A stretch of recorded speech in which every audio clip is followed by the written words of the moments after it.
was Mr. Mom. Taking care of the kids, making sure they got to their doctor's appointments. She was Mrs. Mean. She didn't mind embarrassing him. And their marriage wasn't just miserable, it was a mess. I hope to God you burn in hell. No surprise they were divorcing, but big surprise when he disappeared. Maybe there'd been an accident, or maybe he'd hurt himself. What'd they find? Nothing. Nothing out there. Nothing, anywhere, because the biggest surprise of all was still to come. A twist so bizarre, it could only be true. I saw something that was very, very shocking to me. Sure, she was mean, but mean enough to commit murder? She looked at the jury. They could believe her. Or could they? All of this shocks the conscience. Just diabolical. Diabolical. Hello, I'm Lester Holt, and welcome to Dateline on ID. They were the very picture of a perfect modern marriage. She was the breadwinner. He took care of the children. But it worked fine. But then there were rumors of an affair, fights over the kids, and finally an ugly divorce. The marriage was ending, but a crime even seasoned detectives would find hard to believe was just about to begin. Here's Keith Morrison.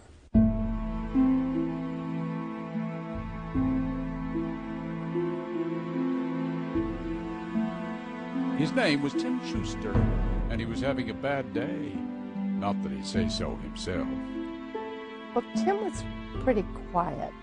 Still, bad day, bad week.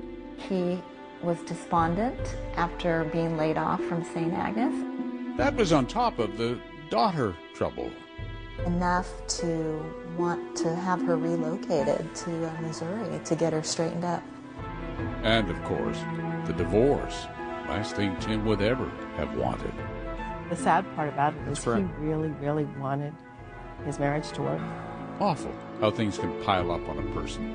And so when, on that particularly difficult morning, Tim didn't make his appointment. it wouldn't be the first time a man had left a life not going so well, now would it? And there had been such chemistry once. He was a young nurse, she still a college student, and she was exciting, ambitious. And after graduation, they came here to the heart of the California breadbasket, a little town, a suburb really, called Clovis.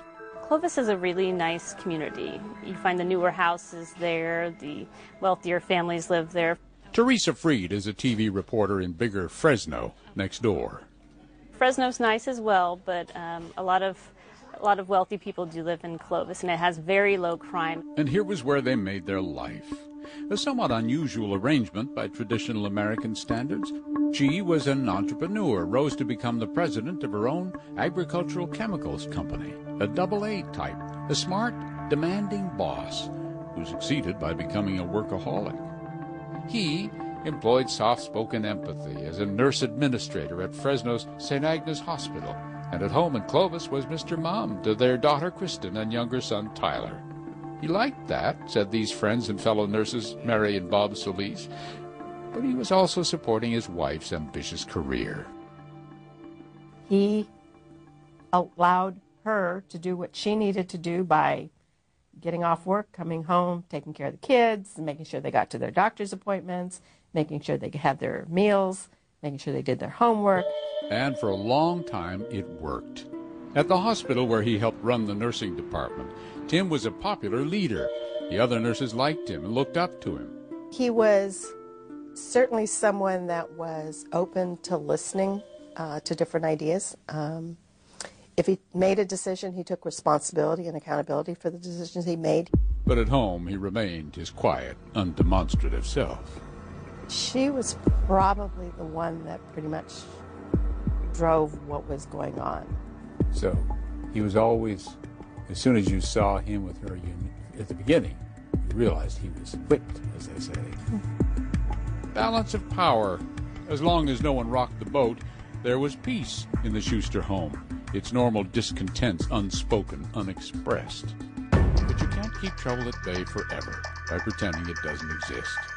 When Larissa laid down the law, Tim went along. But her now teenage daughter, Kristen, defied her.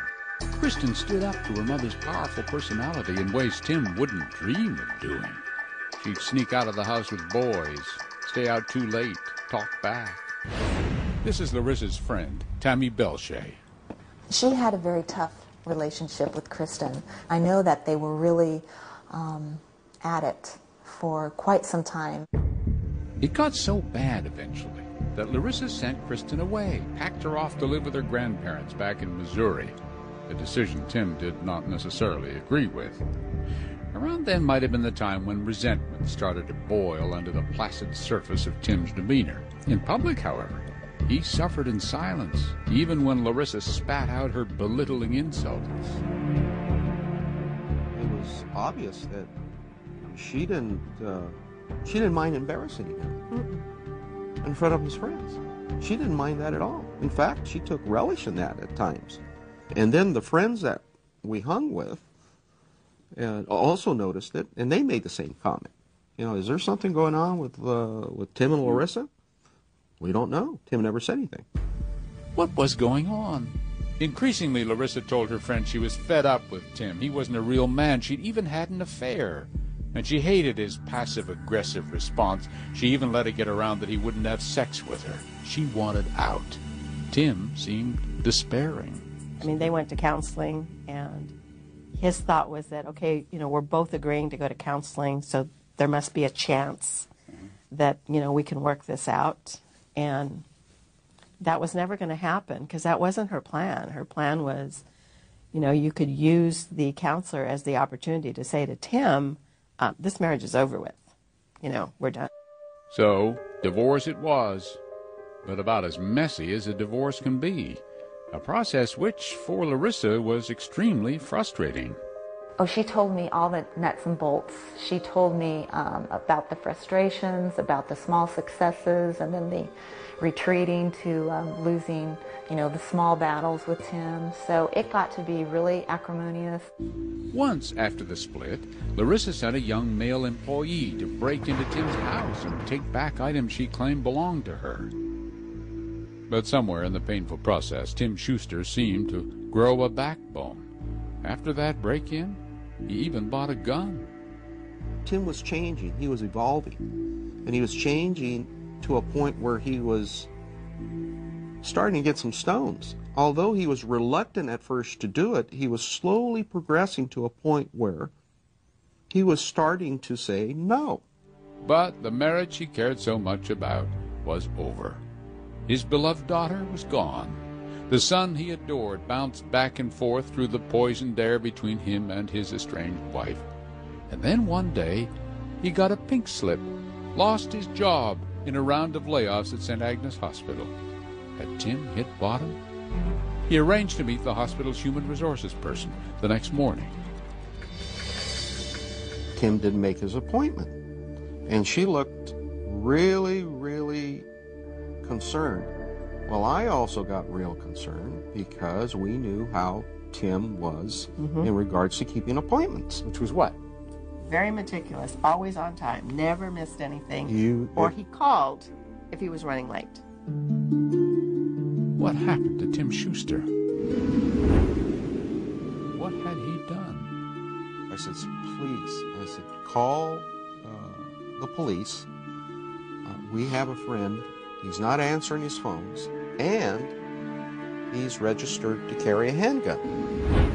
Coming up, That right there is a big red flag for us to look at and say, something happened here. when bad chemistry continues.